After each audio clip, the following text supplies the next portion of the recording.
আলহামদুলিল্লাহ রাব্বিল আলামিন ওয়াসসালাতু ওয়াসসালামু আলা নাবিয়িনা মুহাম্মদ ওয়া আলিহি ওয়া আসহাবিহি আজমাইন, আম্মা বাদ।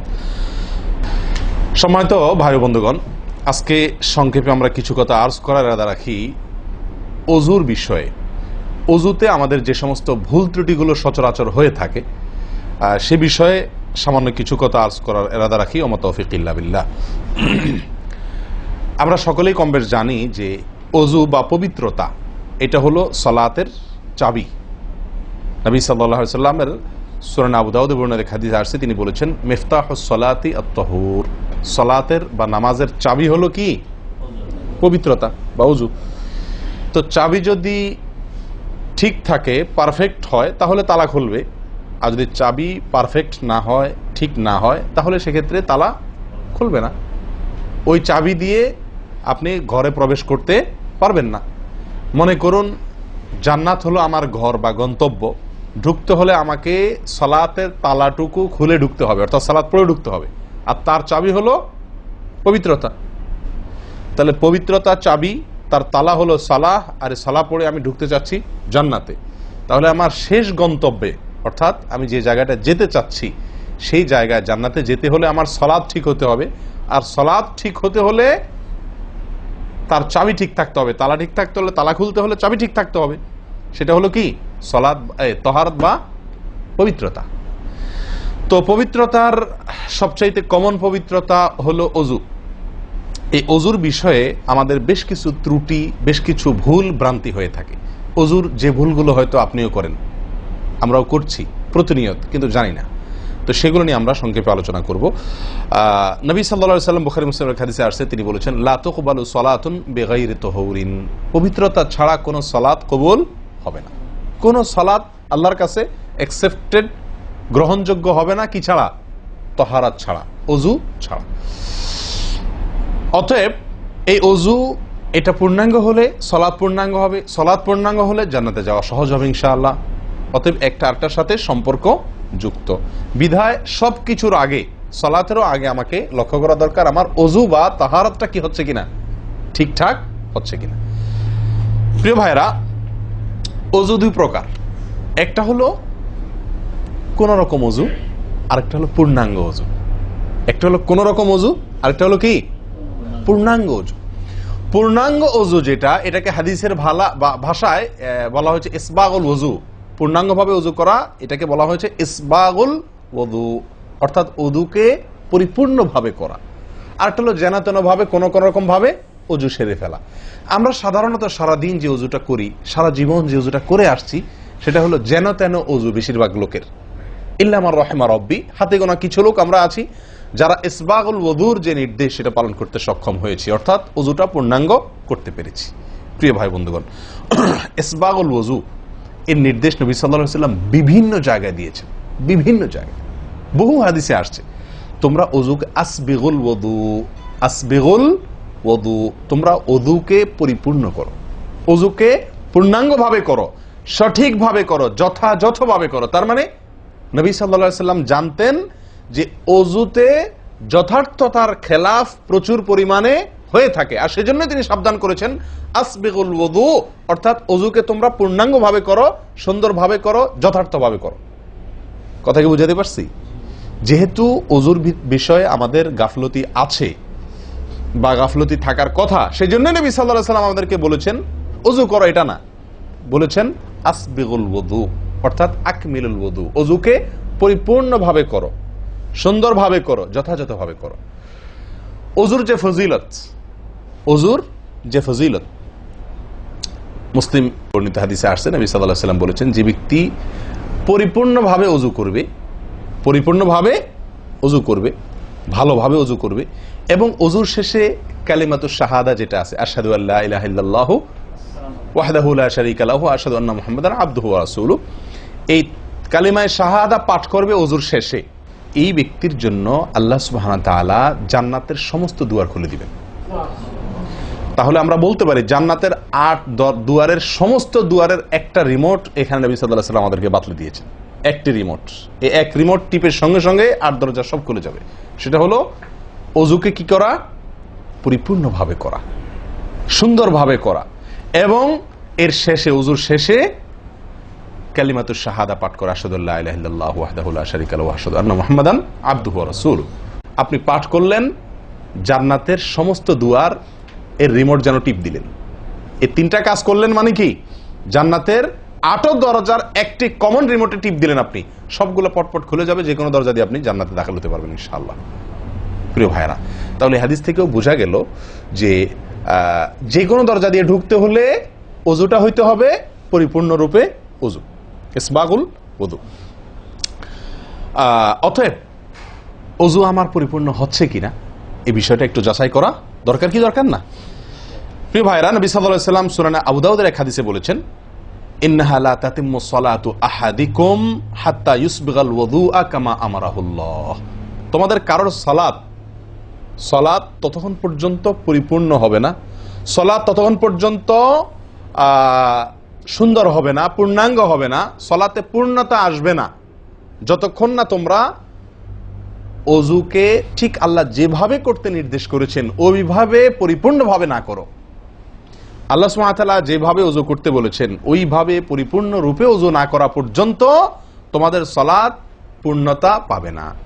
তাহলে সালাতের পূর্ণতা পাওয়ার জন্য ওযুটি হইতে হবে, ওযু না শুধু। আমরা জানি যে সালাতের জন্য ওযু করতে হয় না, ওযু করলেই শুধু সালাতের পূর্ণতা আসবে না, ওযুটা হইতে হবে আল্লাহ যেভাবে নির্দেশ করেছেন সেভাবে, যথাযথ উপায়ে এবং সঠিকভাবে। প্রিয় ভাইরা, এখন আসি আমরা ওযুতে কি ভুলগুলো আমাদের এমন হয় যেগুলোর কারণে আমাদের ওযুর পূর্ণতা নষ্ট হতে পারে। তার ভিতরে 1 নম্বরের ভুল হলো, যেটি আমাদের হয়ে থাকে ওযুর ক্ষেত্রে অনেকেরই, সেটা হলো বিসমিল্লাহ পাঠ না করা। ওযু শুরুতে কি পাঠ করতে হয়?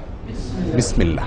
আপনি যখন হাত ধুয়ে তো ওযু শুরু করবেন, 2 হাতের কবজি 2 হাতে ওযু শুরু করবেন না, প্রথম কাজ। তার আগে আপনি কি করবেন? বিসমিল্লাহ। বিসমিল্লাহ বলে হাত ধুয়ে তারপর ওযু শুরু করবেন। বহু লোক আছি আমরা ওযুখানায় ওই গল্প করতেছি, আড্ডা মারতেছি, কথাবার্তা বলতেছি, এই বলতে বলতে ওযু শুরু করে দিছি। তাহলে বিসমিল্লাহ কখন পড়তেছি? বিসমিল্লাহটা অনেক সময় অমনোযোগিতার কারণে, অবহেলার কারণে, অন্যমনস্কতার কারণে বিসমিল্লাহটা অনেক সময় আমরা বলতে ভুলে যাই। অথচ এই বিসমিল্লাহ পাঠ করা ওযু শুরুতে অনেক বিশেষজ্ঞ আলেমের মতে ফরজ। অনেকে বলেন বিসমিল্লাহ পাঠ না করলে ওযুই হবে না, আপনি যদি ভুলে বাদ দেন ওযু হলো না। যদিও সংখ্যাগরিষ্ঠ ওলামাদের মতে এটা না, তাদের মতে বিসমিল্লাহ পাঠ করা এটা ওযুর সুন্নাহ। এটা হলো ওযুর কি? সুন্নাহ। এটা আপনি যদি বিসমিল্লাহ বলে যদি ওযু শুরু করেন তাহলে ওযুটার ভিতরে পূর্ণাঙ্গতা আসলো। ওযুটার ভিতরে কি আসলো? পূর্ণাঙ্গতা আসলো। ওযুটার ভিতরে ওযুটা আপনার হৃষ্টপুষ্ট হলো। এই ওযুতে ইনশাআল্লাহ আপনার সালাত পূর্ণাঙ্গ হবে, যে সালাত আপনাকে জান্নাতে নিয়ে যাবে ইনশাআল্লাহ। তাহলে ওযুর শুরুতে একটা প্রাথমিক ভুল হলো বিসমিল্লাহ ভালো করে না পাঠ করা। নবী সাল্লাল্লাহু আলাইহি ওয়াসাল্লাম বলেছেন, ইবনে মাজাহ হাদিস, লা ওযুআ লিমান লাম ইয়াযকুর ইসমাল্লাহি আলাইহি। ওই ব্যক্তির ওযু হবে না, হাদিসটি সহিহ। নবী সাল্লাল্লাহু আলাইহি ওয়াসাল্লাম বলেছেন, ওই ব্যক্তির ওযু হবে না যে ব্যক্তি ওযুর শুরুতে আল্লাহর নাম নেয় নাই, বিসমিল্লাহ বলে নাই। এখন ওযু হবে না বলা হয়েছে। এই হবে না বলতে হাদিস বিশেষজ্ঞ উলামা ইকরাম এবং ফুকাহা ইকরাম বলেন, এখানে হবে না বলতে ওযুর ওই প্রাণ হলো না, ওযু পূর্ণাঙ্গ হলো না, ওযুটা যেভাবে হওয়া দরকার ছিল সেভাবে হলো না। কোন রকম হয়ে গেল মার্শাল হাল, সালাত আদায় হয়ে গেল, দায়িত্ব খালাস হয়ে গেল, কিন্তু এটা যেভাবে আল্লাহ সুবহানাহু ওয়া তাআলা চাচ্ছেন, নবী সাল্লাল্লাহু আলাইহি ওয়াসাল্লাম চাচ্ছেন, যেভাবে ওযুর নির্দেশ আসছে সেভাবে হলো না। যদি আমি বিসমিল্লাহ পাঠ না করি, তাহলে বোঝা গেল ওযু করার সময় আপনি কারোর সাথে কথা বলছেন, খোশ গল্প করছেন, মোবাইলে আলাপ করছেন, অন্য কোনো ব্যস্ততায় আছেন, অন্য কোনো ধ্যানে আছেন, ওই অবস্থায় হাত ধুয়ে ওযু শুরু করে দিলেন, বিসমিল্লাহ পাঠ করলেন না। এটা হলো একটা ত্রুটি। এই ত্রুটি আমাদের হয় কিনা মাঝে মধ্যে? অনেকে তো আছেন নিয়মিতই করেন না, অনেকে আছেন করেন কিন্তু ওই যে অন্য মানুষকে হয়ে গেলে হাত ধুয়ে শুরু করে দিয়েছেন আর বিসমিল্লাহ আর বলেন নাই। তাহলে আপনি যে কোনো কাজের শুরুতে বিসমিল্লাহ বললেন কি না বললেন সেটা এত বেশি গুরুত্বপূর্ণ না, যত বেশি গুরুত্বপূর্ণ ওযুর শুরুতে বিসমিল্লাহ পাঠ করা, কারণ এটার জন্য পৃথক নির্দেশ এসেছে। এমনি তো একটা কমন নির্দেশ আছে, নবী সাল্লাল্লাহু আলাইহি ওয়াসাল্লাম বলেছেন, কুল্লু আমরিন জিবারিন লাম ইউবদা বিবিসমিল্লাহ ফাহুয়া আবতার ওয়া ফি রিওয়ায়াতিন ফাহুয়া আকতা। যে কোনো গুরুত্বপূর্ণ কাজ আল্লাহর নাম দিয়ে শুরু না করলে সেটা অপূর্ণাঙ্গ থাকে, কাজটা অর্ধেক থাকে, অর্ধেকা থাকে, অপূর্ণাঙ্গ থাকে, পূর্ণাঙ্গতা আসে না যে কোনো ভালো কাজ। কিন্তু ওযুর বিষয়ে নবী সাল্লাল্লাহু আলাইহি ওয়াসাল্লামের আলাদা নির্দেশ আছে, ওযু হয় না এমন কথা তিনি বলেছেন। তাহলে বোঝা গেল ওযুর শুরুতে বিসমিল্লাহ পাঠের উপরে আমাদের সাবধান হতে হবে। এখন একটা সমস্যা হলো, আমরা আজকাল বেশিরভাগ লোক ওযু করি হলো টয়লেটের মধ্যে, আর টয়লেটের মধ্যে আল্লাহর নাম নেওয়া নিষেধ, ঠিক না ঠিক? টয়লেটের মধ্যে আল্লাহর নাম নেওয়া নিষেধ, জায়েজ নাই। তাহলে আমাদের ওযু যদি টয়লেটে আপনার বাথরুমের ভেতরে যে কি করি ওযু করি, তাহলে আমি বিসমিল্লাহ বলতে পারবো না কারণ আল্লাহর নাম নেওয়া বাথরুমে নিষেধ, টয়লেটে নিষেধ, আবার বিসমিল্লাহ না বললে আমার ওযুটাও পূর্ণাঙ্গ হচ্ছে না, তাহলে আমি করবোটা কি? বলেন সমাধানের পথ কি? কি করব? কি নিষেধাজ্ঞা অমান্য করে বিসমিল্লাহ বলবো, নাকি আপনার বিসমিল্লাহ ছেড়ে দেব? তাতে তো ওযু আবার পূর্ণাঙ্গ হবে না, দুইটাই সমস্যা না? এই জন্য উত্তম এবং সবচেয়ে ভালো হলো ওযুটা বাহির করার চেষ্টা করবেন। বেশিরভাগ জায়গাতে, সব জায়গাতে কম বেশ, বাথরুম টয়লেটের ভেতরে যদি বেসিন থাকে তো বাইরেও টেপ বা বেসিনের ব্যবস্থা থাকে থাকে না? বিশেষ করে বাসা বাড়িতে অথবা অফিস আদালতে দেখা যায় যে ওই টয়লেটে অনেক সময় আমরা কি করে ফেলি, ওযু করে ফেলি। এটা উচিত না, এটা একটা ভুল আমাদের। ওযু আমরা করব বাহিরে। কেন? কারণ টয়লেটে ওযু করতে গেলে আল্লাহর নাম নিতে হচ্ছে, আর আল্লাহর নাম নেওয়া নিষেধ। আমি সেখানে আল্লাহর নাম নিতেও পারছি না, আর নাও নিতে পারছি না। যদি নেই তাহলে আল্লাহর নাম নিয়ে গুনাহ করছি টয়লেটে, আর যদি না নেই তাহলে আমার ওযুটা অপূর্ণাঙ্গ থেকে যাচ্ছে। ঠিক না ঠিক? এই জন্য আমরা উত্তম হলো ওযু করব কোথায়? বাইরে এসে যে কোনো টেপে। কথা কি বুঝাতে পারছি? বাইরে এসে একান্ত যদি কখনো আপনি বাধ্য হয়ে যান, বাইরে ভিড় নাই, ব্যবস্থা, সেটা ভিন্ন কথা। আর বাসা বাড়িতে যদি এরকম কোনো বাসা বাড়িতে যে বাইরে কোনো সিস্টেম নাই, আপনার নিজের বাসা না, আপনি ঠিক করতে পারতেছেন না, তো কমপক্ষে বেসিন এবং আপনার টয়লেটের কমোডের মাঝখানে কি দিব? একটা পর্দা বা ওয়াল কোনো কিছু দিয়ে নিব ইনশাআল্লাহ।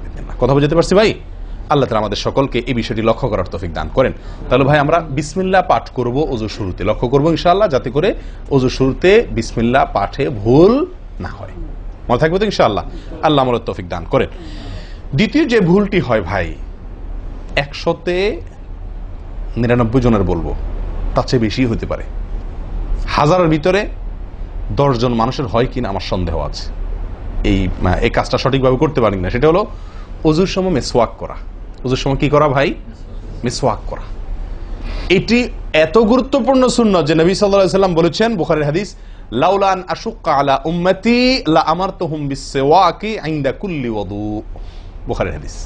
নবী সাল্লাল্লাহু আলাইহি ওয়াসাল্লাম বলেন, আমার উম্মতের জন্য যদি কঠিন না হতো, তাদের জন্য কষ্টের কারণ না হতো, তাহলে আমি তাদেরকে বাধ্যতামূলক করে দিতাম, ফরজ করে দিতাম কি? প্রত্যেক ওযুর সময় মিসওয়াক করা। প্রত্যেক ওযুর সময় মিসওয়াক করা, এটা বাধ্যতা করে দিতাম যদি তাদের কষ্টের কারণ। কারণ বাধ্যতামূলক করে দিলে তখন এটা তাদের জন্য, প্রতি ওয়াক্তে মিসওয়াক করাটা তাদের জন্য বাধ্যতামূলক হয়ে গেলে এটা ছাড়া ওযু হতো না, তখন তারা বিপদে পড়ে যেত, বেশি কষ্ট হয়ে যেত। ওযুতে যদি এখন মনে করেন 10টা 15টা 20টা ফরজ নবী সাল্লাল্লাহু আলাইহি ওয়াসাল্লাম ঠিক করে দিন, তাহলে 20টা 15টা 20টা 25টা ফরজ আদায় করে ওযু করা একটু কষ্ট হয়ে যেত না? 5 বার দৈনিক একটু আমাদের জন্য ঝামেলা হয়ে যেত কিনা? নবী সাল্লাল্লাহু আলাইহি ওয়াসাল্লাম সেদিকে লক্ষ্য করে আমাদেরকে কি করলেন না? সহজ করে দিলেন, অর্থাৎ ফরজ করলেন না। তার মানে কি করলেন? সুন্নাহ এর অন্তর্ভুক্ত করলেন। কিন্তু তার হাদিস থেকে, তার বক্তব্য থেকে বোঝা যায় যে ওযুর সময় মিসওয়াকের গুরুত্ব তার কাছে কত বেশি ছিল। নবী সাল্লাল্লাহু আলাইহি ওয়াসাল্লামের কাছে ওযুর সময় মিসওয়াক করার গুরুত্ব কত বেশি ছিল সেটা এই হাদিস থেকে বোঝা যায় কি যায় না? তিনি চাইছেন আমাদেরকে ওযুর সময় মিসওয়াকের নির্দেশটা বাধ্যতামূলক করতে। শুধু করেন নাই কেন? আমাদের কষ্টের দিকে লক্ষ্য করে। এই হাদিস থেকে নবী সাল্লাল্লাহু আলাইহি ওয়াসাল্লাম যে চাচ্ছেন মনে প্রাণে আমরা যেন ওযুর সময় মিসওয়াক করি, এটা বোঝা যায় কি যায় না? ভাই আমরা বিশেষ করে আরবিয়ানদেরকে দেখি, স্পেশালি সৌদি আরবে আমরা যারা আছি দেখি যে সৌদিদের প্রত্যেকের পকেটে কি থাকে? মিসওয়াক থাকে, এবং তারা সারাক্ষণ মিসওয়াক করে। এটা যেমন আমার দাঁতের মাড়ির জন্য উপকারী, ন্যাচারাল আপনার রস, মিসওয়াকের রস কর যেটা আসে, বিশেষ করে তিতা তিতা জাতীয় হলে আরো বেশি ভালো হয়। এটা আমাদের দাঁতের জন্য যেমন উপকার হয়, তেমনি ভাবে দাঁতকে পরিষ্কার রাখে, দবদবা রাখে, দুর্গন্ধ দূর করে, অনেক দুনিয়াবী উপকারিতা আছে। আর এর পাশাপাশি আপনি যতবার মিসওয়াক করছেন ততবার নবী সাল্লাল্লাহু আলাইহি ওয়াসাল্লামের এই আদেশটি আপনার পালন হচ্ছে। ওযুটা, বিশেষ করে ওযুর সময় মিসওয়াক করলে আপনার ওযুটা কি হচ্ছে? যেই ওযুতে তালা খুলবে সুন্দরভাবে এবং আপনি জান্নাত পর্যন্ত যেতে পারবেন, সে ওযু হবে যদি আপনি তাতে কি করতে পারেন? ওযুর মধ্যে সময় মিসওয়াক করতে পারেন। ভাই কার কার পকেটে মিসওয়াক আছে? আছে সাথে কারো? তো আপনারা আসার সময় আসছেন যে ওযু করেন নাই? কি বলেন? মিসওয়াক আছে কার কার? আলহামদুলিল্লাহ, একজন পাওয়া গেল। আর ভাই ওযুর সময় মিসওয়াক এটি আমরা ছেড়ে দিয়েছি। এই আমলটা আমাদের মধ্যে নাই বললেই চলে। কি বলেন? এই আমলটাকে পুনর্জীবন দেওয়া যায় কি না? যায় না? অন্য কারোর জন্য না, আমার নিজের জন্য। আমি মিসওয়াক করব, তার উপকারিতা আমি নিজে পাবো, দুনিয়াতে পাবো, মানি ভালো থাকবে, মুখে দুর্গন্ধ দূর হবে, মুখ পরিচ্ছন্ন হবে, আখেরাতে পাবো নবী সাল্লাল্লাহু আলাইহি ওয়াসাল্লামের সুন্নাহ পালনের মাধ্যমে। ওযু সুন্দর হবে, ওযু সুন্দর হলে সালাত ঠিক হবে, সালাত ঠিক হলে জান্নাতে যেতে পারবো। তাহলে একটা একটার সাথে সম্পর্কযুক্ত। মেসওয়াক করবো তো ইনশাআল্লাহ? একদম উঠে গেছে মেসওয়াক। ওযুর সময় মেসওয়াক করতে আমাদের দেশি ভাইদেরকে দেখাই যায় না একেবারে বললে চলে। প্রিয় ভাইরা, আপনারা কি জানেন নবী সাল্লাল্লাহু আলাইহি ওয়াসাল্লামের জীবনের শেষ আমল কি ছিল? মেসওয়াক ছিল। নবী করিম সাল্লাল্লাহু আলাইহি ওয়াসাল্লামের জীবনের শেষ আমল, যে আমলের পরে আর কোনো আমলের সুযোগ পান নাই, এই আমলের পরে তিনি দুনিয়া থেকে বিদায় নিয়ে গেছেন। তার জীবনের লাস্ট আমল কি ছিল? মেসওয়াক। তিনি আয়েশা রাদিয়াল্লাহু তাআলা আনহার কোলে মাথায় রেখে শুয়েছিলেন মৃত্যুর ঠিক আগ মুহূর্তে। শরীরে আর শক্তি ছিল না মেসওয়াক চিবানোর মতো। নতুন মেসওয়াক চিবায়া ওটাকে নরম করবেন এই শক্তিটা ছিল না। আল্লাহ রাসূল সাল্লাল্লাহু আলাইহি ওয়াসাল্লাম আয়েশা রাদিয়াল্লাহু তাআলা আনহাকে দিলেন, আয়েশা মেসওয়াকটা আমাকে একটু চাবায়া দাও। তিনি চাবায়া নরম করে দিলেন। এরপর নবী সাল্লাল্লাহু আলাইহি ওয়াসাল্লাম মেসওয়াকটা করলেন। বাস, এই মেসওয়াকের পরে তার মৃত্যু এবং এই মেসওয়াকের মাঝখানে আর কোনো আমল করার সুযোগ ছিল না। ভাই, কত গুরুত্বপূর্ণ আমল বোঝা উচিত। ওযুর সময় মেসওয়াকটা উঠে গেছে, আমরা কি করবো ইনশাআল্লাহ? সবসময় মেসওয়াক পকেটে রাখবো তো ইনশাআল্লাহ? ওযুর সময় মেসওয়াক কখন করবেন, এটা নিয়ে ওলামাদের দুটি মত পাওয়া যায়। বেশিরভাগ ওলামাদের মত এবং বিশুদ্ধ মত হলো কুলি করার সময় আমরা মেসওয়াক করব।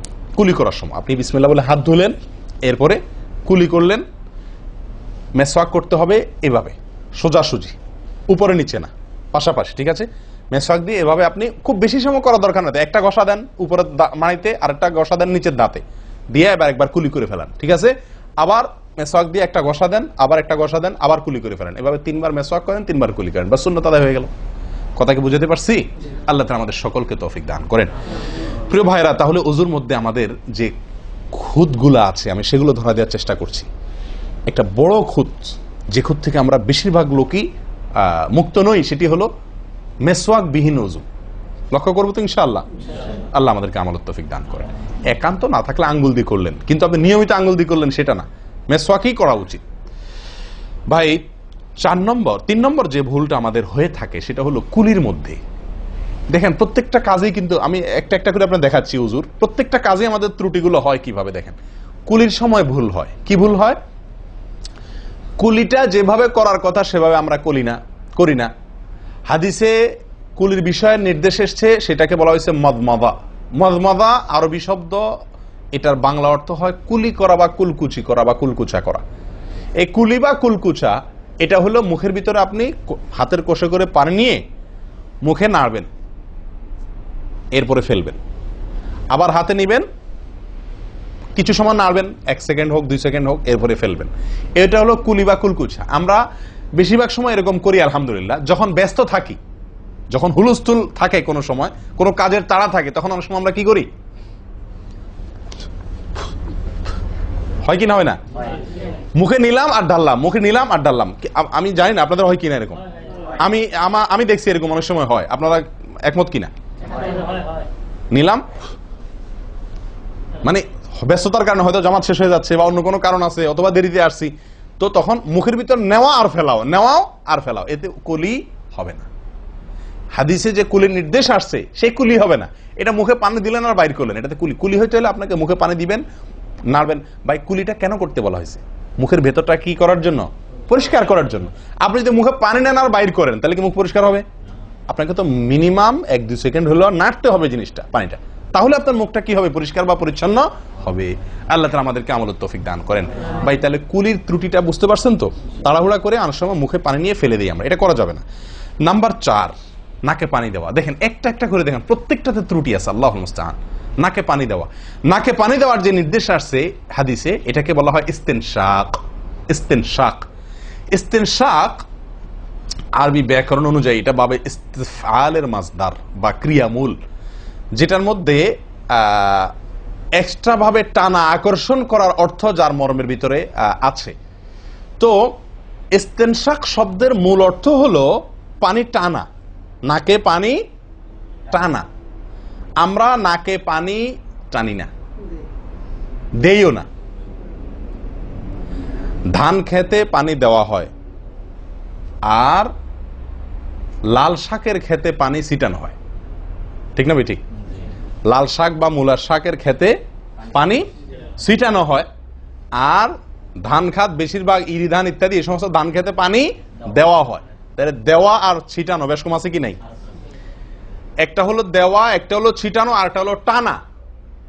টানা হলো এ ক্লাসের অজুতে নাকে পানি টানবেন, বি ক্লাসের অজুতে নাকে পানি দিবেন, থার্ড ক্লাসের অজুতে নাকে পানি ছিটাবেন। আমি কি বুঝতে পারছি? তো আমরা বেশিরভাগ লোক থার্ড ক্লাসের অজু, সারা জীবন থার্ড ক্লাসের অজু করি। আপনি থার্ড ক্লাসের অজু করে আপনি জান্নাতে যাবেন? ফার্স্ট ক্লাসে থাইকেও তো যাইতে কঠিন হয়ে যায়। আপনি থার্ড ক্লাসের অজু করে কিভাবে আপনি সালাতের খুলবেন, তালা খুলবেন, কিভাবে আপনি জান্নাতে যাবেন? অতএব ভাই, এই নাকে পানি দেওয়ার বিষয়ে সাবধান থাকতে হবে। দেখুন, নিয়ম হলো আপনি হাতের কোষে পানি নিয়ে নাকে ধরলেন, নাকে ধরে হালকা কি করবেন? টান দিবেন, হালকা টান দিবেন, হালকা টান। কারণ একটু জোরে টান হয়ে গেলে সেটা কি হয়ে যাবে? নাকের তালুতে উঠবে, আপনার কষ্টের কারণ হবে। শরীয়ত আপনাকে কষ্ট দিতে চায় না, শরীয়ত আপনাকে কষ্ট দিতে চায় না। আল্লাহ সুবহানাহু ওয়া তাআলা চান না আমরা কোনো কষ্টে নিপতিত হই। অতএব আমি এমন জোরে টান দেবো না যে নাকের তালুতে উঠে, কিন্তু হালকা একটু টান দেবো যাতে করে অন্তত সামান্য একটু ভেতরে পানিটা যায়। নাকে পানি দেওয়ার উদ্দেশ্য আর কুলি করার উদ্দেশ্য এক। নাকে পানি দেওয়ার উদ্দেশ্য হলো নাকের ভেতরের যে ময়লাগুলা, ধারে কাছে যে ময়লাগুলা আছে, এগুলো যেন পরিষ্কার হয়ে যায়। আল্লাহর দরবারে দাঁড়াবো পরিচ্ছন্ন হয়ে, পবিত্র হয়ে। হ্যাঁ, এই জন্য নাকে পানি দেওয়ার নির্দেশ আছে। এখন আপনি যদি নাকে পানি কোষ নিয়ে ধরে একটু হালকা টান দেন, তাহলে ভিতরে কিছুটা পানি যাবে কি যাবে না? এটা আপনাকে করতে হবে। নাম্বার 2, এটা যদি আপনি করতে কষ্ট হয়, টান দিলে, আপনি আস্তে টান দিলেও উপরে উঠে যায়, তো দরকার নেই। তাহলে আপনি কি করেন? নাকে পানি দেন। নাকে পানি কিভাবে দিবেন? নাকটাকে অন্তত পানির মধ্যে কি করে রাখেন? চুবাই রাখেন, 1 সেকেন্ড চুবাই রাখেন, কিছু দূর পানি যাবে কিনা। আমি কি বুঝতে পারছি? আমরা অনেকে বিশেষ করে আমি দেখছি ওযু করার সময় নাকে পানি ছিটান। কিভাবে পানি ছিটান? ওই যে কষে করে পানি নিয়ে, লক্ষ্য করছেন আপনারা? এভাবে নিয়ে এরকম মারে পানিটা, এরকম মারলে সেটা কি হলো? ছিটানো হলো। হাদিসে যে ইস্তেনশাকের কথা বলা হয়েছে সেটা হলো না। আপনি সারা জীবন ওযু করলেন, অথচ আপনার কখনো নাকে পানি দেওয়ার সুন্নাহটি আদায় হলো না। সারা জীবন, আজীবন আপনার ওযুটি হয়ে গেল সুন্নাহ ছাড়া। আমি কি বুঝতে পারছি? অতি প্রিয় ভাই বন্ধুগণ, এই বিষয়টা খুব লক্ষ্য রাখতে হবে যে নাকে পানি দেওয়ার ক্ষেত্রে আমাদের ত্রুটি হয়, পানিটা ভেতরে যায় না। অনেক সময় আমরা ছিটা দেই, বা অনেক সময় দিলেও কোন রকম দিয়েই ছেড়ে দিই। দিয়ে ছেড়ে দিলে তো হবে না, আপনার ভেতরে অন্তত যতদূর সম্ভব ততদূর পানিটা, এই নরম অংশটা তত নিতে হবে, আপনি উপরে উঠানোর দরকার নেই। আমি কি বুঝতে পারছি? এটা একটা ত্রুটি হয় ওযুর ক্ষেত্রে। দেখুন, ওযুটা পূর্ণাঙ্গভাবে কি হচ্ছে না, কত ভাবে দেখেন। প্রিয় ভাইরা, এটা গেল একটা ভুল ইস্তেনশাকের বিষয়। এই বিষয়ে নবী সাল্লাল্লাহু আলাইহি ওয়াসাল্লাম একটা আলাদা নির্দেশ আছে দেখেন, যাতে আমরা নাকে পানি দেওয়াটা ভালোভাবে করি। উনি হয়তো জানতেন বা দেখছেন যে মানুষ নাকে পানি দেওয়াতে গাফলতি করে, ত্রুটি করে, ওই যে ছিটাছিটির কাজ করে। তিনি বলেছেন, সহিহ বুখারীর হাদিস, না আফওয়ান আবু দাউদের হাদিস, নবী সাল্লাল্লাহু আলাইহি ওয়াসাল্লাম বলেছেন, আসবিগিল ওযুআ, ওই একই কথা, তোমরা ওযুকে পরিপূর্ণভাবে করো। ওয়াখাল্লিল আসাবি' ওয়া বালিগ ফিল ইস্তিনশাক ইল্লা আন তাকুনা সাইমান। নাকে পানি দেওয়ার সময় খুব ভালোভাবে নাকে পানি দিবা তোমরা। যদি তুমি রোজাদার হও তাহলে ভিন্ন কথা, তাহলে খুব বেশি ভালো করে নাকে পানি দিতে যেও না, কারণ তখন পানি উপরের দিকে উঠে গলা হয়ে তোমার পেটে যেতে পারে, রোজা ভঙ্গ হতে পারে। আমি কি বুঝতে পারছি? তাহলে আপনি নাকে পানি দিবেন, কিন্তু আপনি কি করবেন না, রোজাদার হলে তখন শুধুমাত্র ভালোভাবে নাকে পানি দিতে পারবেন না। আর এছাড়া অন্য সময় কি করবেন? নাকে পানি দেওয়ার ক্ষেত্রে ভালোভাবে দিতে বলা হয়েছে। ভালোভাবে দেওয়ার মানে কি? ছিটাইলে হবে? কোন রকম দিলে হবে? টান দিবেন, না পারলে অন্তত যতটুকু সম্ভব নাক চুবায়া আপনি ভেতরে পানিটা কিছু দূর হলেও নেওয়ার চেষ্টা করবেন। লক্ষ্য রাখবেন তো ইনশাআল্লাহ। আল্লাহ আমাদেরকে সকলকে আমলের তৌফিক দান করেন। প্রিয় ভাইরা, তাহলে নবী সাল্লাল্লাহু আলাইহি ওয়াসাল্লামের নির্দেশ আছে আলাদা, যে তোমরা নাকে পানি দেওয়ার ব্যাপারে কি করবে? ভালোভাবে নাকে পানি দিবে। আল্লাহ আমাদেরকে আমলের তৌফিক দান করেন। আরেকটি ভুল ভাই, নাকে পানি দেওয়া একটা আমল, নাক ঝাড়া আরেকটা আমল। নাকে পানি দেওয়া এটা একটা নির্দেশ, আর নাক ঝাড়া আরেকটা নির্দেশ। আমি কি বুঝতে পারছি? কুলি করা একটা আমল, হাত ধোয়া একটা আমল, হাতের কবজি পর্যন্ত 2 হাতের বিসমিল্লাহ বলা, তারপর তো এটা আছেই। এরপরে মেসওয়াক করা একটা আমল, কুলি করা আরেকটা সুন্নাহ, কুলির পরে নাকে পানি দেওয়া বা নাক দিয়া পানি টানা আরেকটা আমল, এরপরে নাক ঝাড়া আরেকটা আমল। আমি কি বুঝতে পারছি? নাক ঝাড়া এটাকে বলা হয় হাদিসের ভাষা ইস্তিনসার। ইস্তিনসার, ঝাড়া। এই নাক ঝাড়ার ক্ষেত্রে বিরাট ভুল হয় ভাই। ভুল, সবচেয়ে বড় ভুল তো এটা যে নাক ঝাড়াটা অনেকে ঝাড়েই না, ওই যে ছিটায় দেয় বস শেষ। নাক যে আলাদা ঝাড়তে হয় এটা অনেকে জানেনই না, করেনই না এটা। আবার অনেকে করেন তো মাঝে মধ্যে করেন, কিন্তু নাক ঝাড়াটা করা উচিত। যতবার নাক দিয়ে টান দিলেন না, এরপরে হালকা আঙ্গুল দিয়ে চাপ দিয়ে আপনি ওইটাকে প্রেসার দিয়ে নাকটা পরিষ্কার করবেন। কথা কি বুঝাতে পারছি? আবার নাকে পানি দিলেন, আবার পরিষ্কার করলেন, আবার নাকে পানি দিলেন, আবার পরিষ্কার করবেন। ভাই এটা হলো নাক ঝাড়া। এই বিষয়ে নবী সাল্লাল্লাহু আলাইহি ওয়াসাল্লামের নির্দেশ আছে। দেখুন সহিহ বুখারীতে আসছে, তিনি বলেন ইযাস্তাইকাযা আহাদুকুম মিন মানামিহি, যদি কেউ ঘুম থেকে উঠে, যদি কেউ ঘুম থেকে উঠে ফাতাওয়াদ্দা, এরপর সে ওযু করতে যায়, ফালইয়াস্তানসির সালাসান, তাহলে সে যেন 3 বার নাক ঝাড়ে, নাক পরিষ্কার করে। কেন? ফাইন্নাশ শাইতানা ইয়াবিতু আলা খাইশুমিহি, কারণ নাকের যে বাঁশি উপরের ছিদ্র, এই জায়গাটায় শয়তান রাত্রি যাপন করে। শয়তানের বেডরুম আপনার নাকের বাঁশি। বুঝতে পারছেন? শয়তানের বেডরুম হলো আমাদের নাকের বাঁশি। নবী সাল্লাল্লাহু আলাইহি ওয়াসাল্লাম বলছেন এই জায়গাটা সে অবস্থান নেয় এবং এই জায়গায় গিয়া মোটামুটি আমাদেরকে ব্রেন ওয়াশ করে, যে শুয়ে থাক, আরাম কর, যত ওয়াসওয়াসা দেওয়া দরকার, তার যে ডিউটি সেটা সে পালন করে, কুকামের যত বুদ্ধি দেওয়া দরকার, কিন্তু তার এই ঘাঁটি হলো আমাদের নাকের বাঁশি। ওযুর সময় যদি আমরা এটাকে সুন্নাহ পালন করতে গিয়ে এটাকে ঝাড়ি, তাহলে শয়তান দূর হয়ে যায়। কথা বুঝতে পারছি ভাই? এই বিষয়ে আরো কয়েকটি হাদিস আছে, যে হাদিসগুলো দ্বারা বোঝা যায় যে শয়তানের অবস্থান এই জায়গাটাতে থাকে মানুষের দেহে। তো আপনি যদি শরীরটাকে ফুরফুরে করতে চান, শয়তান ওয়াসওয়াসা থেকে ফ্রেশ হয়ে যেতে চান, তাহলে আপনার নাক ঝাড়ার আমলটার ব্যাপারে গুরুত্ব দিতে হবে। কথা বুঝতে পারছি ভাই? তাহলে ওলামা ইকরাম বলেন এই হাদিসে তো ঘুম থেকে উঠে ওযু করার ক্ষেত্রে বলা হয়েছে, তো এর মানে শুধু ঘুমের জন্যই এটা খাস নয়। ঘুম থেকে উঠে আপনি ওযু করলে সে ওযুতে এটা বেশি গুরুত্বপূর্ণ, কিন্তু অন্য সকল ওযুতেই বিষয়টি আমলযোগ্য বা সুন্নাহ। অতএব আমরা নাকে পানি দেব একটা আমল, আবার না কি করব, ঝাড়বো আরেকটা আমল। ভাই এরপরে আসি আরেকটি গুরুত্বপূর্ণ আমল যেটি হয় না, বা আরেকটি ত্রুটি ওযুতে, সেটি হলো আঙ্গুল খেলাল না করা। ওযুতে কি না করা? আঙ্গুল খেলাল না করা। আঙ্গুল খেলাল হলো হাত এবং পায়ের আঙ্গুলের যে চিপাগুলো আছে, এই চিপাগুলোতে পানি পৌঁছানোর জন্য, পানি পৌঁছানোটা নিশ্চিত করার জন্য কি করতে হবে? এক হাতের আঙ্গুলকে অন্য হাতের আঙ্গুলের চিপায় ঢুকায়া এভাবে কি করতে হবে? একটু হালকা নাড়তে হবে, যাতে করে জায়গাটাতে চিপাটাতে পানি গেছে এটা কারণ এই চিপাগুলোতে পানি নাও যেতে পারে শুকিয়ে থাকার কারণে। তা আপনি যদি একটু নাড়া দেন পানির ভিজা আঙ্গুল দিয়া, তাহলে ইনশাআল্লাহ ওখানে পানি পৌঁছানোটা মোটামুটি নিশ্চিত হয়ে যাবে। ঠিক না ঠিক? তাহলে এই জিনিসটা অনেক সময় আমরা করি না, অথচ নবী সাল্লাল্লাহু আলাইহি ওয়াসাল্লামের নির্দেশ আছে আলাদা। তিনি বলেছেন, আবু দাউদের হাদিস, আসবিগিল ওযুআ ওয়া খাল্লিল বাইনাল আসাবি', ওযুকে পরিপূর্ণভাবে করো। আর ওযুকে পরিপূর্ণভাবে করার একটি অন্যতম কাজ হলো আপনার আঙ্গুলের মাঝে কি করা? খেলাল করা। তিনি বলেছেন তোমরা আঙ্গুলের মাঝে খেলাল করবে, এক আঙ্গুলকে অন্য আঙ্গুলের মাঝে প্রবেশ করে পরিষ্কার করবে। এটা হলো হাতের আঙ্গুল। পায়ের আঙ্গুল কিভাবে করবেন? পায়ের আঙ্গুল তো আর এক আঙ্গুল অন্য পায়ের আঙ্গুল ঢুকাতে পারবেন না। সেটা করবেন হলো, অন্য হাদিসে আসছে, এই যে কোন আঙ্গুল আছে না, কোন আঙ্গুল দিয়া সব চিপাগুলোতে কি করবেন? ঘষা দিবেন। কোন আঙ্গুল দিয়া আপনার সব পায়ের আঙ্গুল চিপাগুলোতে ঘষা দিবেন। ভাই আমরা কজনে করি এই খেলার আমলটা বলেন তো? পায়ের আঙ্গুল কোন আঙ্গুল দিয়া পায়ের আঙ্গুলের চিপা খেলাল করা, হাতের আঙ্গুল খেলাল করা, কজনে করি আমরা বলেন? তাহলে এই ভুলগুলো আমাদের অহরহ হচ্ছে না ভাই? আমরা কি জান্নাতে যেতে চাই না? আমাদের সালাতটা সুন্দর হোক আমরা চাই না ভাই? আমাদের এই সালাত খুব পাওয়ারফুল হোক, শক্তিশালী সালাত হোক, এই সালাতের মাধ্যমে আমি অন্যায় থেকে বেঁচে থাকবো, এই সালাতের মাধ্যমে আমি জান্নাতে যাব, এই সালাত আমাকে খাঁটি মুসলিম বানাবে, এই সালাত আমাকে আল্লাহর কাছে প্রিয় বানাবে, এই সালাত কি আমাদের নূর হবে, আমরা চাই না ভাই?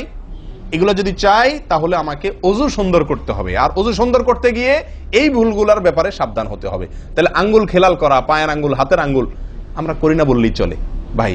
তো আজকে থেকে ইনশাআল্লাহ করবো তো, নাকি যা শুনছেন এটা এখানে রেখে চলে যাবে?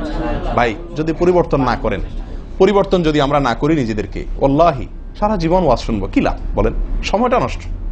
আপনি যদি এই কথাগুলোর উপরে আমলের চেষ্টা না করেন, নিজের জীবনে ফিট না করেন, এই ভুলগুলাকে ওযু করার সময় মাথায় রেখে এই ভুলগুলাকে আপনি দূর না করেন, তাহলে সেক্ষেত্রে এই শোনার কোনো লাভ হলো না। করবো তো ইনশাআল্লাহ। আল্লাহ সুবহানাহু ওয়া তাআলা আমাদের সকলকে সচেতন মুমিন হওয়ার তৌফিক দান করেন। সচেতন মুমিনের পরিচয় হলো মুমিন তার প্রত্যেকটা ভুলকে শিখবে, সংশোধন করবে, শিখবে, সংশোধন করবে। এভাবে করতে করতে করতে সে মুমিন হিসাবে কোয়ালিটিফুল আফার ক্লাসের মুমিন হতে পারবে, আল্লাহর কাছে প্রিয় পাত্র হতে পারবে। চেষ্টা করবো তো ইনশাআল্লাহ। আল্লাহ আমাদের সকলকে তৌফিক দান করেন। প্রিয় ভাইয়ারা, ওযুর ক্ষেত্রে আরেকটি ভুল এই যতগুলো ভুল বললাম এর ভিতরে বড় দুটি ভুল বলে ওজুর ভুলকে আমরা শেষের দিকে চলে আসছি। একটি বড় ভুল হলো শুকনা থেকে যাওয়া। কোনো জায়গা যদি আপনার অবহেলার কারণে শুকনা থেকে যায়, ওজুর অঙ্গগুলো যেগুলো ধুইতে হবে, তার কোনো অঙ্গ যদি শুকনা থেকে যায়, ওজু হবে? ওজু হবে না। এক ব্যক্তি ওজু করে আসছেন, নবী সাল্লাল্লাহু আলাইহি ওয়াসাল্লাম দেখেছেন তার ওজুর কোনো জায়গা শুকনা আছে, তিনি বললেন যাও আবার ওজু করো, তোমার ওজু হয় নাই। তিনি তাকে পুনরায় ওজু করাইছেন। কেন? তার ওজু সঠিকভাবে হয় না, শুকনা রয়ে গেছে। অনেক সময় দেখা যায় আমাদের অনেক ভাই ওজু করেন, ওজু করলে বেশ কিছু জায়গা, বিশেষ করে যে কনুই জায়গাটা, এই জায়গাটা দেখা যায় শুকনা থাকে। এই যে কানের লতির এই যে জায়গাটা, এখানে দেখা যায় একটু কি থাকে, শুকনা থাকে। কপালের দিকে দেখা যায় শুকনা থাকে। এই জায়গাগুলো অনেক সময় দেখা যায়, বহু লোককে দেখা যায় ওজু করে আসছে, এখানে শুকনা, এখানে শুকনা, পায়ের গোড়ালি গিরা এই জায়গাগুলোতে শুকনা। কারণ হলো ওই যে অবহেলা করে ওজু করছে, কোন রকম ওজু করছে, ওজুটা যেভাবে করা দরকার সেভাবে করে নাই। ভাই এই জিনিসটা আপনার লক্ষ্য করা দরকার কি দরকার না? ওজুই হবে না। এই যে ভুলগুলো বললাম এগুলা হলে আপনার ওজু হয়ে যাবে, কাগজে কলমে ওজু হয়ে যাবে। কিন্তু এখনকার যে ভুলটা বললাম, যদি শুকনা না থাইকা যা আল্লাহ মাফ করেন, তাহলে কাগজে কলমে ওজু হবে না, কাগজে কলমেও কি হবে না, ওজু হবে না। এত জঘন্য, সাবধান থাকার দরকার কি দরকার না? আল্লাহ তাআলা আমাদেরকে সাবধান হওয়ার তৌফিক দান করেন। ভাই আরেকটি বড় ভুল, এটাও বিশাল বড় ভুল, সেটা হলো পানি অপচয় করা। পানি অপচয় করা, আল্লাহ মাফ করেন, এটা থেকে মুক্ত আমরা কেউই না বোধ হয় এই যুগে। পানি অপচয় ওজুর সময়। ভাই আমাদের ওজুতে কত পানি লাগে? আপনি যদি, আমরা তো বেশিরভাগ লোক এখন ট্যাপে ওজু করি না, আপনি যে ট্যাপটা ব্যবহার করেন ওই ট্যাপের নিচে যদি একটা কি রাখেন, বালতি রেখে দেন, আপনি ওজু করার শেষে লক্ষ্য করে দেখেন একটা খালি বালতি যদি রাখেন, কি পরিমাণ পানি পড়বে আনুমানিক? প্রায় এক বালতির মতো হয়ে যাবে না? সুবহানাল্লাহ, 50-100 জন লোকের ওজুর পানি এটা। নবী সাল্লাল্লাহু আলাইহি সাল্লামের ওজুর পানির পরিমাণটুকু হাদিসে আসছে ভাই। এক গ্লাস পরিমাণ পানি দিয়ে তার কি হয়ে যেত? ওজু হয়ে যেত। এক গ্লাস পানির প্রয়োজন হতো না নবী সাল্লাল্লাহু আলাইহি সাল্লামের ওজুতে, গোটা ওজুতে। আর সেখানে এক গ্লাস তো আমাদের শুধু কিসেই লাগে? হাত ধুতেও এক গ্লাস হয় কিনা সন্দেহ, এক হাতেও হয় কিনা এক গ্লাস ধুতে সন্দেহ।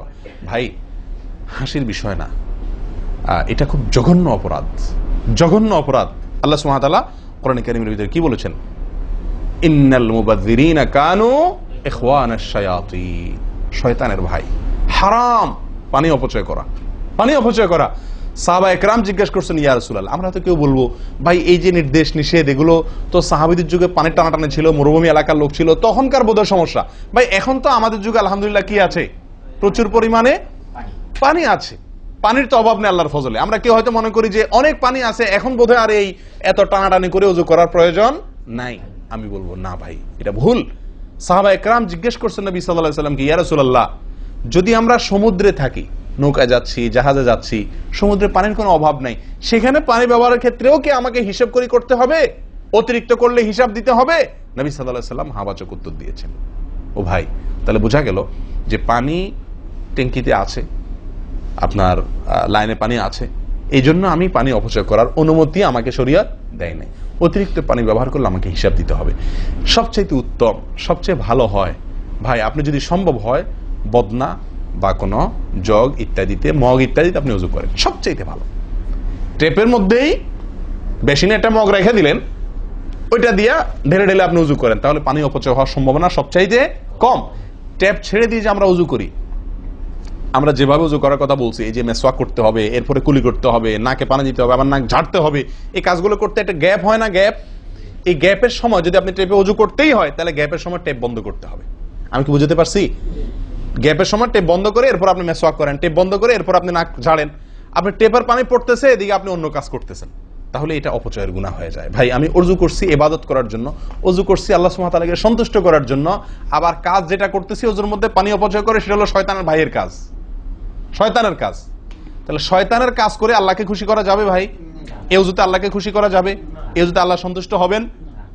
ওযু করলে নবী সাল্লাল্লাহু আলাইহি ওয়াসাল্লাম বলেছেন, দিনে 5 বার ওযু করলে, একটা মানুষ 5 বার গোসল করলে যেরকম তার শরীরে ময়লা থাকে না, একটা মানুষ দিনে 5 বার 5 ওয়াক্ত সালাতের জন্য ওযু করলে ওই লোকের অন্তরে বা ওই লোকের ভেতরে গুনাহ থাকে না, আল্লাহ তাকে গুনাহ থেকে পরিচ্ছন্ন করে দেন, পবিত্র করে দেন, ধুয়ে পরিষ্কার করে দেন 5 বার ওযু করার মাধ্যমে।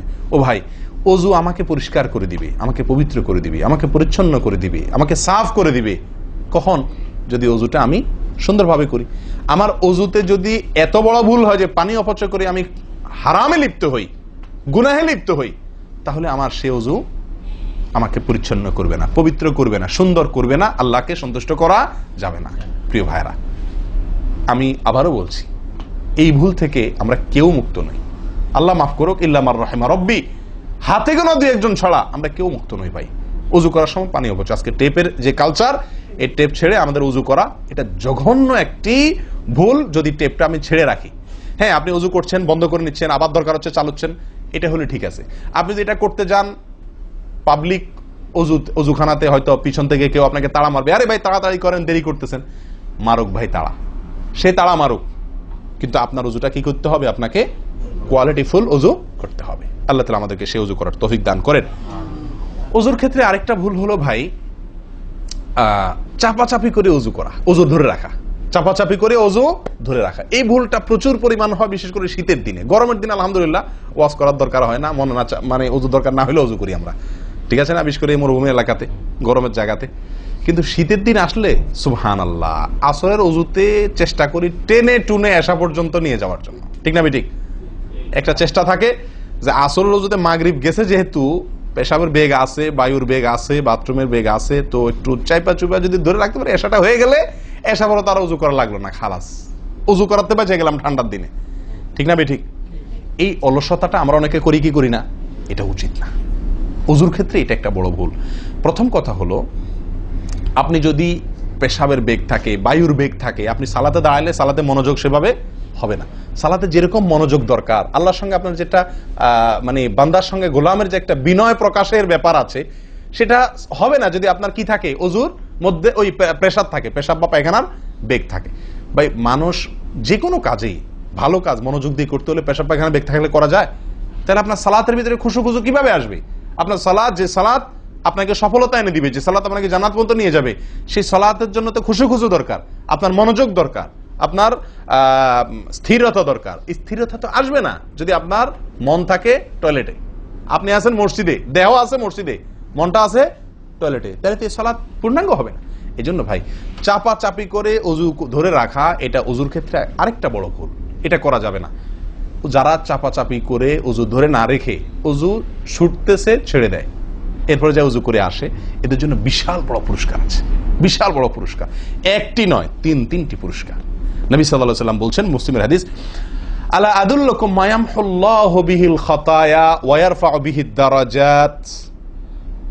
নবী সাল্লাল্লাহু আলাইহি ওয়াসাল্লাম বলেন যে, আমি কি তোমাদেরকে বলে দিব না যে কোন আমলটি মানুষকে তার ভুল ত্রুটিগুলো আল্লাহ তাআলা মাফ করে দেন এবং আল্লাহর কাছে তার মর্যাদা, গ্রেড বাড়তে থাকে, ইমানদার হিসাবে তার গ্রেড বাড়ে এবং আল্লাহ ভুল ত্রুটি মাফ করেন। কোন আমলের মাধ্যমে? তোমাদের কি বলে দিব না? সাহাবা ইকরাম বললেন, বালা ইয়া রাসূলুল্লাহ, হ্যাঁ ইয়া রাসূলুল্লাহ, আপনি বলে দিন। তখন নবী সাল্লাল্লাহু আলাইহি ওয়াসাল্লাম বললেন, ইসবাগুল wudu'i আলাল মাকারিহ, ইসবাগুল wudu'i আলাল মাকারিহ।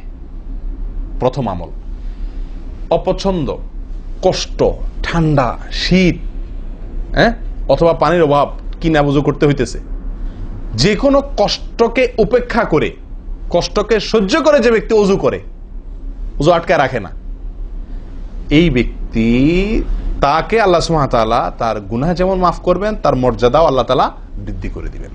তাহলে বোঝা গেল, সাধারণ ওযু এটার চাইতে আপনি যদি ওযুকে কি করেন, আপনি যদি ওযুকে, কষ্টকে উপেক্ষা করে ওযু করেন, চাপাচাপি করে ওযু ধরে না রাখেন, ছেড়ে দেন, আবার ওযু করে আসেন, ফ্রেশ হয়ে আসেন, নামাজটা পড়েন, তাহলে ইনশাআল্লাহ আপনি দুটি পুরস্কার আল্লাহ তাআলার কাছ থেকে পাচ্ছেন। এক হলো গুনাহ মাফ, আর একটা হলো মর্যাদা বৃদ্ধি। আল্লাহ তাআলা আমাদের সকলকে ওযুর ভুল ত্রুটিগুলোকে কভার করে এগুলো থেকে পরিচ্ছন্ন থেকে, এই ভুলগুলো থেকে মুক্ত থেকে আল্লাহ তাআলা আমাদের সকলকে ওযু করার তৌফিক দান করেন। ওযু ভঙ্গের কারণের ব্যাপারে কয়েকটা আমাদের ভুল ধারণা আছে। যেমন অনেকে মনে করেন যে সিগারেট খাইলে, বিড়ি খাইলে ওযু যায়। অনেকে প্রশ্ন করেন, বিড়ি খাইলে, সিগারেট খাইলে ওযু যায় কিনা? কি বলেন আপনারা, কি বলেন, ওযু যায়? বিড়ি সিগারেট খাইলে? আপনাদের এখানে যায় ওযু? না, আমাদের এখানে যায় না, আমাদের এখানে ওযু যায় না ভাই। বিড়ি বা সিগারেট খাইলে ওযু যাবে না। ওযু যাওয়ার সাথে বিড়ি বা সিগারেটের সম্পর্ক না, ধূমপানের সাথে ওযু যাওয়ার সম্পর্ক না। তাহলে আপনারা কেউ বলবেন, তাহলে হুজুর, তাহলে তো বিষয়টা, তাহলে বোঝা গেল ধূমপানটা তাহলে এত বড় কিছু না। আপনি যেরকম সোজা করে দিলেন যে ধূমপান করলে কি যাবে না, ওযু যাবে না। আমরা তো জানতাম এটা মারাত্মক কোনো বড় অপরাধ, এটা করলে ওযু যাবে, আপনি বলতেছেন ওযু যাবে না, তাহলে তো বোধহয় এটা ছোট অপরাধ। না ভাই, ওযু যাবে না তো আমল যাবে, ঈমান যাবে। ওযু গেলে তো কোনো ব্যাপার ছিল না, ওযু যাওয়া কোনো দোষের কিছু ভাই। একজনের ওযু আছে, তার বায়ু আসছে, ওযু গেল। একজনের ওযু আছে, পেশাব করলে ওযু চলে গেছে, তার কোনো দোষ করছে সে? আপনারা বুঝেন না আমার কথা? ওযু চলে গেলে সেটা কি দোষের কিছু? তাহলে এটা তো আমার বড় কিছু না, দোষের কিছু না। বিড়ি খাইলে, সিগারেট খাইলে ওযু যাবে না তো, ওযু যাওয়া তো দোষের কিছু না। এর চেয়ে বড়টা যাবে, তাকওয়া যাবে। কি যাবে? তাকওয়া ছুটে যাবে, মুত্তাকির খাতা থেকে নাম কাটা যাবে। বুঝেন না কথা? নেক আমলদারের খাতা থেকে নাম কেটে যাবে, গুনাহগার হবে, গুনাহে লিপ্ত হলো সে। ওযু ভাঙলে তো দোষের কিছু হতো না, ভুল তেমন কোনো ক্ষতির কিছু হতো না, কিন্তু তার চাইতে বড় ক্ষতি হবে। কিন্তু ওযু ভাঙবে না বলে তাহলে কি সিগারেট খায় ডাইরেক্ট মসজিদে চলে আসবো? না, সেটা জায়েজ নাই। সিগারেট যদি খান, এই বদ অভ্যাস যদি থাকে, হারামে লিপ্ত হওয়ার অভ্যাস থাকে, আল্লাহ হেফাজত করুক, সবাইকে ফিরে আসার তৌফিক দান করুক। কমের পক্ষে মুখকে ভালো করে ফ্রেশ করে পরিষ্কার করে ব্রাশ করে মেসওয়াক করে দুর্গন্ধ দূর করে তারপর মসজিদে আসবেন। কথা বুঝে আসছে? যাতে অন্য মানুষ কষ্ট না পায়। অনেকে মনে করেন হাঁটুর উপরে কাপড় উঠলে ওযু ভেঙে যায়, ঠিক না? ঠিক। আপনারা কি বলেন? আপনাদের দেশে ওযু ভাঙেনি? আপনাদের এখানে ভাঙে? আচ্ছা, ভাঙতে পারে। কোন কোন এলাকাতে হাঁটুর উপরে ওযু কাপড় উঠলে কি করে? ওযু ভাঙে। এটা অনেকে বলেন যে ভাই সতর যদি খুলে যায়, হাঁটুর উপরে কথা না, সতর খুলে গেল, কেউ ওযু করার পরে উলঙ্গ হয়ে গেল কাপড় পাল্টাতে গিয়া বা কোনো কারণ, এক কথায় ওযুর পরে যদি সতর খুলে যায় ওযু ভাঙবে না। কিন্তু আমাদের অনেক দেশে অনেক এলাকাতে ওযু ভাঙে না ভাই। এই যেখানে ভাঙে সেখানে আসলে ভাঙা উচিত না। ওযু আপনার সতর খুললে কি হয় না? ওযু ভঙ্গ হয় না। এর সাথে ওযু ভঙ্গ হওয়ার সম্পর্ক নেই। ওই যে বলছি, ধূমপানের মতো। সতর যদি অন্য মানুষের সামনে খোলেন আপনি, তাহলে ওযু ভাঙলে তো দোষের কিছু হতো না। এখানে তাকওয়া ভাঙবে, ওযু ভাঙবে না। আমি কি বুঝাতে পারছি? এর চেয়ে বড় অপরাধ হবে, কবিরা গুনাহ লিপ্ত হলেন আপনি, ফরজ তরক হয়ে গেল, আপনি বড় গুনাহ করলেন। ওযু ভাঙলে তো এমন দোষে কিছু হতো না, কিন্তু ওযু ভাঙবে না। অনেকে মনে করে টিভি দেখলে, সিনেমা দেখলে, নাটক দেখলে, গান ফান দেখলে ওযু ভাঙে না। এটার সাথেও কি নাই? ওযু ভাঙার সম্পর্ক নাই। ওযু ভাঙার সম্পর্ক নির্দিষ্ট কিছু কাজে, পেশাব করলেন, পায়খানা করলেন, বায়ু ছাড়লেন, ঘুমাইলেন, ওযু ভাঙে এগুলাতে। কিন্তু আপনি সিনেমা দেখলেন, খারাপ কিছু দেখলেন, এই দেখলেই আপনার কি হবে না? ওযু ভাঙবে না। হ্যাঁ, একটা কথা ঠিক যে আপনি এই যে কাজগুলোর কথা বললাম, আপনি সিগারেট খাইলেন, আপনি আল্লাহ মাফ করেন কোন হারামে লিপ্ত হলেন, আপনি সতর খুললেন মানুষের সামনে, আপনি সিনেমা দেখলেন, টিভিতে খারাপ হারাম কিছু দেখলেন, তাহলে কি করতে হবে? ওযু করা উত্তম। ওযু করা, এগুলা করার পরে বিনা ওযুতে নামাজ না পড়ে ওযু করে নামাজ পড়া উত্তম। কেন? কারণ ওযু করলে আল্লাহ সুবহানাহু ওয়া তাআলা কি করেন? গুনাহ খাতা মাফ করে দেন। তাহলে আপনি যে অপরাধ করলেন সেটা মাফ করে নামাজে আসলেন ফ্রেশ হইয়া, ওটা ভালো। কিন্তু ওযু ভেঙে যাবে এরকম না। মহিলারা বাচ্চাদেরকে দুধ দিলে অনেকে মনে করেন কি হয়? ওযু ভাঙে। আসলে কি না, বাচ্চাদেরকে দুধ খাওয়ালে কি হবে না? ওযু ভাঙবে না। কথা বুঝাতে পারছি? এরকম কিছু ভুল ধারণাও আছে। যাই হোক, ওযুতে যে ভুলগুলো হয়ে থাকে আমি আবার বলে দিচ্ছি এক নজরে। এক, আপনার বিসমিল্লাহ না বলা, শুরুতে বিসমিল্লাহ ভুলে যাওয়া বা না বলা, এটা ভুল। আরেকটা হলো মেসওয়াক না করা, কুলি করার সময় মেসওয়াক না করা, এটা কমন ভুল হয়ে গেছে। 3 নম্বর হলো কুলিটা সুন্দরভাবে না করা, পানিতে মুখে পানি কোষ করে নিয়ে এরপরে কিছু সময় মুখের ভিতরে করে নাড়াতে হবে। না নাড়ানো, এটা আরেকটা ভুল। নিয়ে ফেলে দিলাম তাড়াহুড়া করে, এটা আরেকটা ভুল। 4 নম্বর হলো আপনার নাকে পানি ছিটাই আমরা, এটা আরেকটা ভুল। ছিটানো যাবে না। নাকে পানি টানতে হবে অথবা পানি দিতে হবে, কিন্তু পানি কি করা যাবে না? ছিটানো যাবে না। ছিটানোটা আরেকটা ভুল। 5 নম্বর হলো আপনার নাক ঝাড়া। নাকে পানি দেওয়ার পরে কি করতে হয়? নাক ঝাড়তে হয়। আবার দেখেন ডানে বামে লোকজন দেখে ঝাড়েন, বিশেষ করে উজুখানাতে যদি করেন উল্টাপাল্টা আপনার নাক ঝাড়া, মার খায়েন না। তখন আমার কথা বলেন না, আমার যে মৌলভী সবার ওয়াজ শুনে আমি মার খাইছি। দেখেন, নাক ঝাড়ার সময় দেখে শোনা, আশপাশে দেখে নিজের নিয়ন্ত্রণে রেখে নাক ঝাড়াবেন, কিন্তু ঝাড়তে হবে। ঝাড়াটা একটা সুন্নাহ আমল, এটি বিলুপ্ত হওয়ার পথে। 6 নম্বর হলো ভাই আঙ্গুল খেলাল করা। কি করা? আঙ্গুল খেলাল করা। এটা উঠে গেছে। পায়ের আঙ্গুল খেলাল করতে হবে, কোন আঙ্গুল দিয়ে হাদিসে আসছে, আর হাতের আঙ্গুল এগুলা দিয়া, কারণ এগুলাতে জাহান্নামের আগুন প্রবেশ করবে যদি এগুলো শুকনা থাকে, সালাত হবে না। এরপর আসি 7 নম্বর ভুল হলো আপনার সালাতের মধ্যে, এই ওযুর মধ্যে কোন অঙ্গ শুকনা থেকে যায়, বিশেষ করে গিরা। নবী সাল্লাল্লাহু আলাইহি ওয়াসাল্লাম বলেছেন ওয়াইলুল লিল আকাব মিনান নার, তোমরা পায়ের গিরা গোড়ালি এগুলোকে জাহান্নামের আগুন থেকে বাঁচাবা, অর্থাৎ এগুলোতে ভালো করে পানি পৌঁছানোর জন্য। কারণ বিশেষ করে শুকনার দিনে, শুকনা যখন হয় শীতের দিনে, তখন এগুলো ফেটে যায়, পানি আপনি ঢাললেই যায় না, একটু হালকা ডললে টললে ভালো করে তারপরে পানিটা জায়গা মতো যায়। এই জন্য ওইগুলোর পরে গোড়ালির পরে বিশেষভাবে লক্ষ্য রাখা দরকার। আর কষ্ট উপেক্ষা করে উজু করার চেষ্টা করা দরকার। আর শেষ যেটা, সেটা হলো পানি অপচয়। কি করা ভাই? পানি অপচয় করা। প্রচুর পরিমাণ পানি আমরা অপচয় করি উজু করার সময়, যেটা আমাদের উজুর সৌন্দর্যকে নষ্ট করে, উজুর গুণগত মানকে নষ্ট করে দেয়। আসুন সুন্দরভাবে উজু করার স্বার্থে এই ভুলগুলো থেকে মুক্ত থাকার চেষ্টা করি। আল্লাহ তাআলা আমাদের সকলকে আমলের তৌফিক দান করেন। ওয়া আখিরু দাওয়ানা আনিল হামদুলিল্লাহি রাব্বিল আলামিন। ওয়াসসালামু আলাইকুম ওয়া রাহমাতুল্লাহি ওয়া বারাকাতুহু।